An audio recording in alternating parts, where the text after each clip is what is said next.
j'espère que vous allez bien. Donc aujourd'hui, on va entamer l'étude du dernier jour d'un condamné. Donc c'est le dernier module que vous avez déjà au niveau du programme. Donc comme vous le savez déjà, pour l'étude de n'importe quelle œuvre, donc la première étape, c'est bien sûr les travaux encadrés. Commençons d'abord par le commencement. Donc là, bien sûr, on a besoin de comprendre ou bien d'avoir une idée concernant le genre. Quel est le genre du dernier jour d'un condamné? Bien sûr, c'est un roman à thèse. Ça veut dire un roman à thèse. Premièrement, on parle d'une œuvre littéraire. Donc, à travers cette œuvre littéraire, l'auteur, il cherche bien sûr à défendre. Qu'est-ce qu'il cherche à défendre? Une cause. Ou bien, il cherche à défendre une thèse. Bien sûr, cette thèse, elle a une portée universelle. Ça veut dire une portée universelle, c'est-à-dire la peine de mort. Victor Hugo cherche à défendre la peine de mort qui a une portée universelle, c'est-à-dire qui touche toutes les sociétés du monde. Par exemple, la peine de mort était en France, par exemple en Amérique, en Asie, donc bien sûr au niveau de toutes les sociétés du monde. Donc bien sûr, Victor Hugo cherche à convaincre le lecteur, bien sûr, que la peine de mort doit être abolie. On parle de l'abolition de la peine de mort. Donc c'est ça l'objectif principal de Victor Hugo. Donc concernant le genre, un roman à thèse, parmi les moyens utilisés par Victor Hugo, on va bien sûr souligner l'utilisation de la première personne du singulier, de je. Pourquoi, à votre avis? Donc pourquoi on a l'utilisation de je? Premièrement, c'est pour impliquer le lecteur.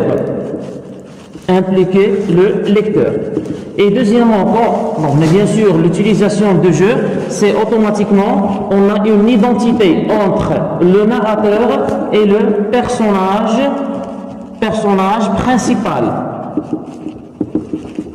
Donc, le personnage principal, bien sûr, c'est le condamné à mort.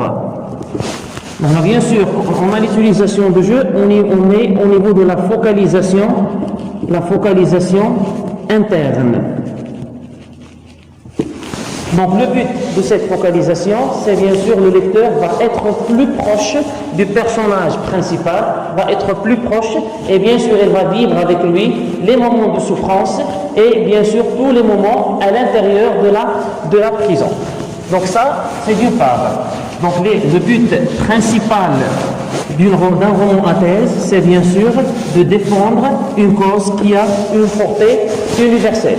Donc parmi les moyens, on a l'utilisation de je, où l'auteur cherche à impliquer le lecteur. Et aussi, on parle aussi de la focalisation interne, où le lecteur va être plus proche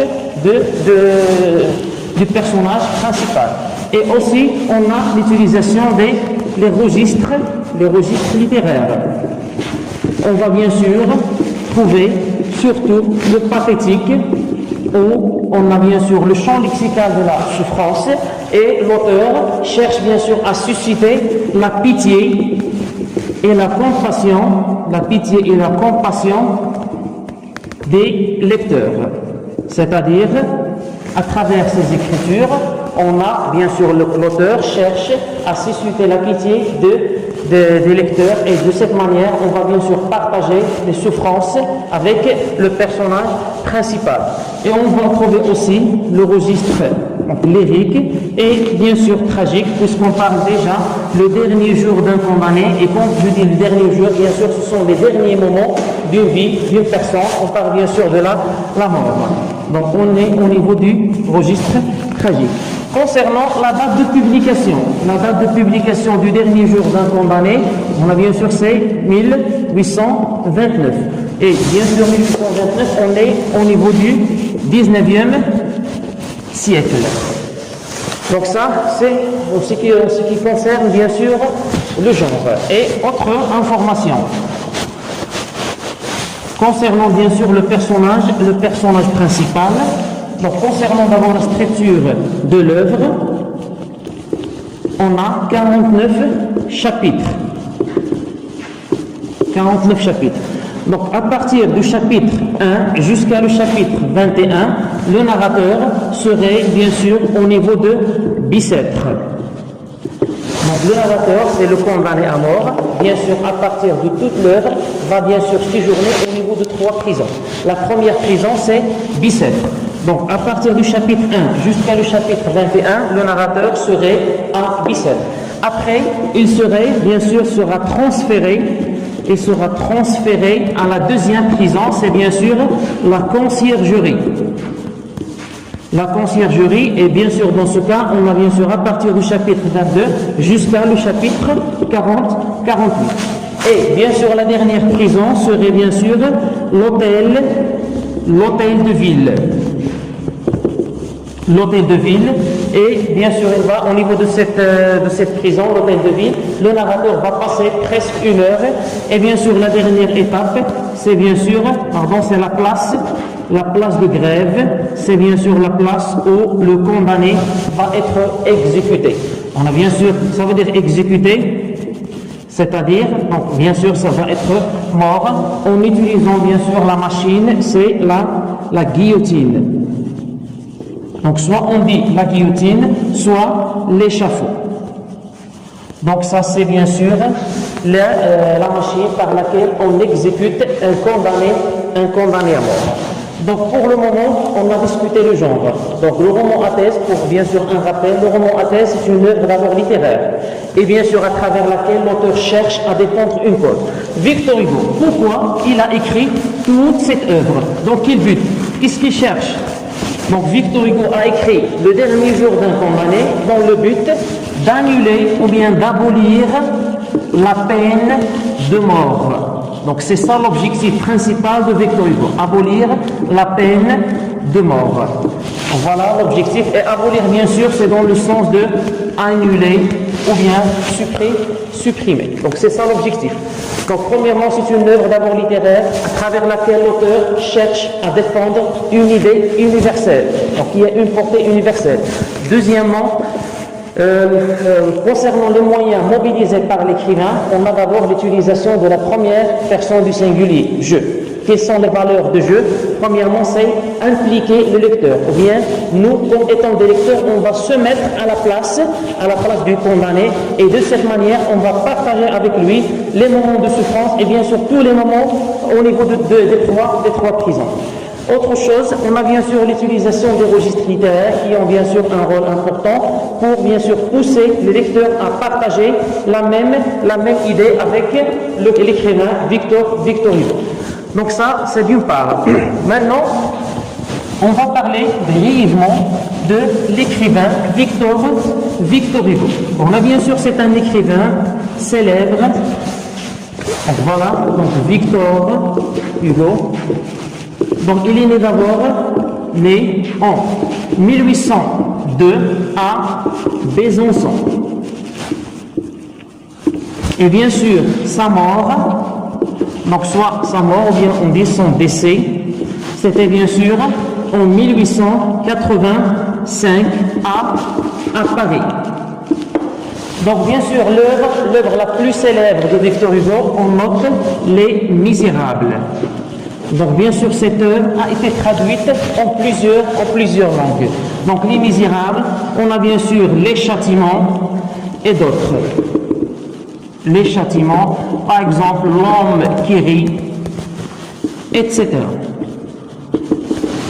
Ce que l'on doit noter principalement pour Victor Hugo, donc c'était déjà un écrivain, et c'était aussi un poète, un dramaturge. C'est bien sûr c'est un fil conducteur du romantisme. Donc aussi Victor Hugo c'était un écrivain engagé.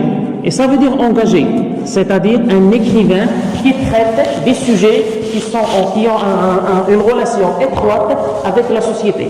Par exemple, Victor Hugo a écrit le dernier jour d'un condamné dans le but de défendre une cause, bien sûr, qui touche sa société à l'époque. Il a aussi essayé, bien sûr, de défendre, par exemple, les droits des femmes, etc. Donc c'est ça l'engagement, c'est de défendre des causes ou bien des choses qui sont en rapport direct avec la société. Mais bien sûr, il assume la responsabilité de défendre les causes de sa société. Donc ça, bien sûr, c'est concernant la biographie de Victor Hugo. On a bien sûr, si on veut travailler de manière bien détaillée la biographie de Victor Hugo, bien sûr, on a besoin énormément du temps. Donc on a donné que l'essentiel. La date de sa naissance, c'était 1802 à Besançon, et la date de sa mort, c'est 1885 à Paris. Et parmi les œuvres, donc l'œuvre la plus célèbre, bien sûr, on note Les Misérables, donc Les Châtiments, L'Empire, on a Notre-Dame de Paris, etc. Concernant donc le siècle, on parle bien sûr du 19e siècle, et aussi on ne peut pas oublier que Victor Hugo était un écrivain engagé. Ça veut dire écrivain engagé, c'est-à-dire un écrivain qui cherche à traiter des causes de sa société. D'accord, il défend des causes de sa société, comme par exemple le dernier jour d'un condamné, et aussi, comme la peine de mort, et aussi par exemple les droits des femmes. Et n'oublions pas que Victor Hugo, durant son enfance, il a déjà assisté à la condamnation à mort d'un criminel ou bien d'un condamné à mort. On a bien sûr cette scène a été déjà marquante au niveau de la vie de Victor Hugo. Donc maintenant, il me reste à faire un bref rappel concernant bien sûr les personnages, de ce qu'on a déjà parlé du genre, on a parlé de la biographie de Victor Hugo. Il me reste que bien sûr les personnages. On ne va pas bien sûr travailler tous les personnages, on va donner qu'une idée générale concernant les personnages principaux.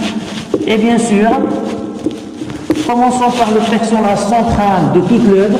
On a bien sûr le condamné. Donc le condamné, d'abord, c'est une personne, il est d'abord jeune, il est sain, éduqué, cultivé, et bien sûr, cette idée, il est cultivé, cela bien sûr va apparaître. Donc on va voir bien sûr les personnages principaux de toute l'œuvre. Commençons par le personnage central. Donc c'est bien sûr le condamné. Donc des informations, il est d'abord jeune, il est sain au niveau bien sûr de son portrait physique, et éduqué. En plus de ça, il est cultivé, c'est-à-dire, et ce n'est pas facile d'écrire toute une œuvre. On a besoin d'une personne cultivée qui a déjà une certaine richesse au niveau de sa culture. Donc deuxième personnage, on parle bien sûr de sa fille Marie. Donc Marie, bien sûr les informations, il est d'abord fraîche, c'est-à-dire il est belle, et bien sûr elle a 3 ans. Troisième personnage, on va bien sûr parler de sa femme. Et dernièrement, bien sûr, de sa mère, âgée de 64 ans.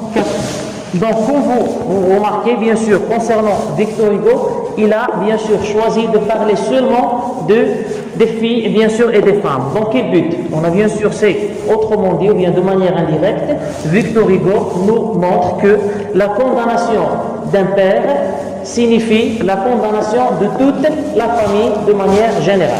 On a bien sûr, c'est aussi un argument utilisé de la part de Victor Hugo pour bien sûr essayer d'abolir la peine de mort. Alors, on a bien sûr, on va noter aussi la présence bien sûr, les juges. Donc, quel est le rôle des juges? C'est bien sûr c'est l'application des lois. On trouve aussi donc l'avocat. Quel est le rôle de l'avocat? C'est bien sûr défendre bien sûr le coupable ou bien l'accusé. On trouve aussi la présence, donc le bourreau ou bien le guillotineur. Donc le bourreau ou bien le guillotineur, c'est bien sûr la personne qui prend en charge l'exécution d'un condamné à mort. Il est présenté comme étant un personnage cruel. Et aussi le nom que l'on a au niveau du dernier jour d'un condamné, c'est bien sûr Samson. C'est ça, bien sûr, le nom de ce bourreau. Il est tellement cruel et aussi il est insensible. Insensible, bien sûr, insensible face aux souffrances du condamné. On a aussi la présence de d'autres personnages, comme bien sûr le prêtre. Donc, bien sûr, au niveau de la religion chrétienne, avant la mort d'une personne, on a toujours besoin de la présence d'un prêtre, où bien sûr son rôle est de confesser. Ça veut dire de confesser un personnage, c'est-à-dire